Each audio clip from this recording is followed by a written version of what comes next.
जिन लोगों को खदशा है कि उनको सही माने में उनको टिकट मिलना चाहिए थे और नहीं मिला क्योंकि मैंने टिकट्स कल दिए हैं, तो उनका सबका मैं रिव्यू भी कर रहा हूंगा 26 तारीख तक। मैंने यहां सुन मैं टाइम जा रहा है, सुने अभी मैंने आपसे बात करनी है, टाइम आपके पास कम है, रोजा खुलने वाला है। तो पहले तो ये मैं आपको बताना था कि मैंने उन लोगों जिनको ये खदशा है कि उनसे टिकट नहीं मिला, सबको तो टिकट नहीं मिल सकता, लेकिन मैं उन सबको सुनूंगा जो समझते हैं कि उनको मिलने चाहिए था और वो दलील दे सकते हैं कि उनको टिकट मिलना चाहिए। मैं खुद सुनूंगा उनको। और ये हर इंसान, हम आखिर में इंसान है और इंसान से गलतियां होती हैं, लेकिन इंशाअल्लाह मेरिट के ऊपर मैं पूरा चल के कोशिश करूंगा कि सबको हम सेटिस्फाई करें। और कल शाम से शुरू हो रहा है, फिर से आप सबके लिए हर रोज एंटरटेनमेंट होगी, यहाँ कवालियां होंगी, हम इनवाइट करेंगे और से बाहर लोग जो कि हमारे नजरिए से मिलते हैं, अरफाना कलाम होगा। तो इंशाल्लाह आपका ये अच्छा 26 तक आपका अच्छा टाइम गुजरेगा यहाँ। अच्छा अब बस अच्छा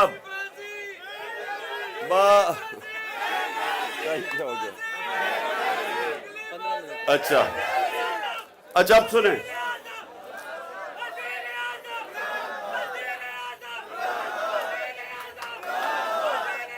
बस हमारे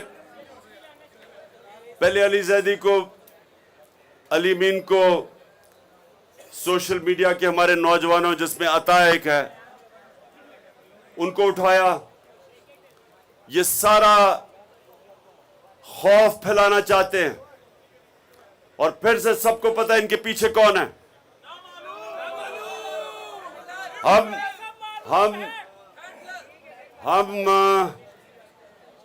पहले तो अली मीन को मैं दाद देता हूं, दिलेर आदमी है,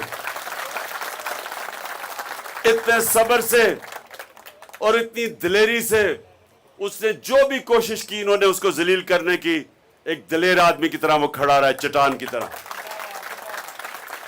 और मैं इन सारों को पैगाम पहुंचाना चाहता हूं जो ये समझ रहे हैं कि ये खौफ फैला के और ये जेलों में लोगों को डाल के, जो ये समझ रहे हैं कि इससे ये जो हकीकी आजादी का जज्बा है ये खत्म हो जाएगा या कम हो जाएगा, मैं उनको पैगाम देना चाहता हूं कि आपसे ज्यादा अहमक और बेवकूफ लोग है ही नहीं।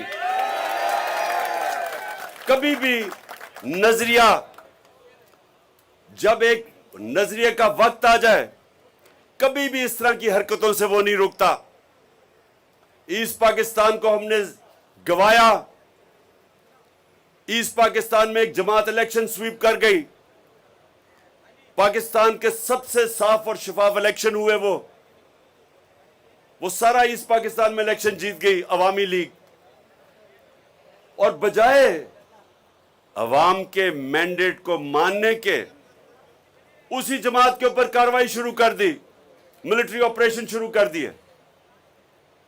और जो पाकिस्तान को नुकसान उठाना पड़ा, पहले तो आधा मुल्क गया, फिर जो हमें जिल्लत उठानी पड़ी, यह भी तारीख का हिस्सा है। मुझे अभी भी याद है, मैं यूनिवर्सिटी में था जब हमारा मुल्क टूटा है, मुझे अभी भी याद है। मैं उस वक्त बरतानिया में पढ़ रहा था, हमें अभी भी याद है कि हमें किस तरह की जिल्लत उठानी पड़ी थी, सिर्फ इसलिए कि बंद कमरों में किसी अहमक ने गलत फैसला किया कि बजाय अवाम की मैंडेट मानने के एक बेवकूफ आदमी ने, कम अकल आदमी ने उनके ऊपर फौज चढ़ा दी। ना सिर्फ मुल्क टूटा, सारी कौम को, हमारे 90,000 लोग हिंदुस्तान में कैदी बन गए, सारी कौम का सर शर्म से झुक गया। सारी पाकिस्तानी दुनिया में जिधर थे डिप्रेशन में चले गए, और अब फिर उसी रास्ते पे लगे हुए हैं। वही कम अकल सोच का रास्ता कि डंडे के जरिए हम लोगों को ठीक कर देंगे, बजाय अवाम की आवाज सुने। सारी अवाम खड़ी है, सारी कौम आज हकीकी आजादी चाह रही है, आइन चाह रही है, कानून चाह रही है, रूल ऑफ लॉ चाह रही है। वो तंग आ गए कि ताकतवर जो मर्जी करे कानून के ऊपर और आम आदमी को इंसाफ ही ना मिल सके। और सबको पता है कि ऐसा माशरा तबाह हो जाता है, जिसके ऊपर हजरत अली रजी अल्लाह ताला ने कहा कि कुफर का निजाम चल जाएगा, लेकिन वो निजाम जिधर इंसाफ नहीं है वो कभी भी नहीं चल सकता।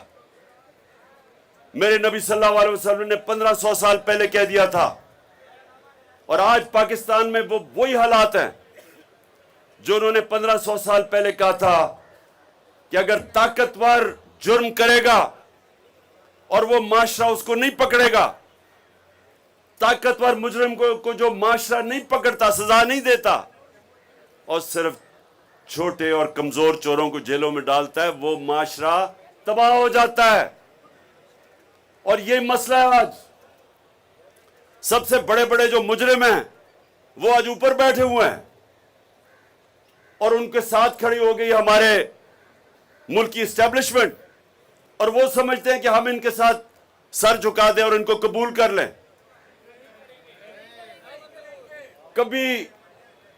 कभी ये सोचा है कि हमें ये कौम को भेड़ बकरियां समझ के चोरों को ऊपर बैठा के और कहें कि हम इनको कबूल कर लेंगे?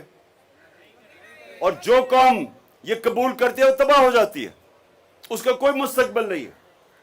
इसलिए ये हमारी जो तहरीक है, हकीकी आज़ादी की तहरीक, इसलिए इसके ऊपर सख्तियां की जा रही हैं, क्योंकि जो ताकतवर ऊपर हैं ये कोशिश कर रहे हैं, ये पावर नहीं छोड़ना चाहते। पावर के अंदर अरबों रुपया है, इन सब के लिए पैसा बना रहे हैं, मुल्क का निजाम तबाह करके खुद सब पैसा बना रहे हैं, अपने जात के लिए मुल्क को तबाही की तरफ धकेल रहे हैं। इलेक्शन क्यों नहीं करवाना चाहते? क्योंकि उनको पता है कि अवाम किधर खड़ी है, इलेक्शन होगा तो इनका सफाया हो जाएगा। तो जो आइन कह रहा है उसके खिलाफ जा रहे हैं, सुप्रीम कोर्ट के फैसले के खिलाफ हर किस्म की धमकियां दी जा रही हैं चीफ जस्टिस को, सुप्रीम कोर्ट को, सिर्फ अपनी जात को बचाने के लिए। देखिए नौजवानों, ये याद रखें, जब एक कौम अपने आइन से पीछे हटती है और वो कौम सुप्रीम कोर्ट के फैसले नहीं मानती, उसके बाद वहां कानून खत्म होता है और जंगल का कानून आ जाता है।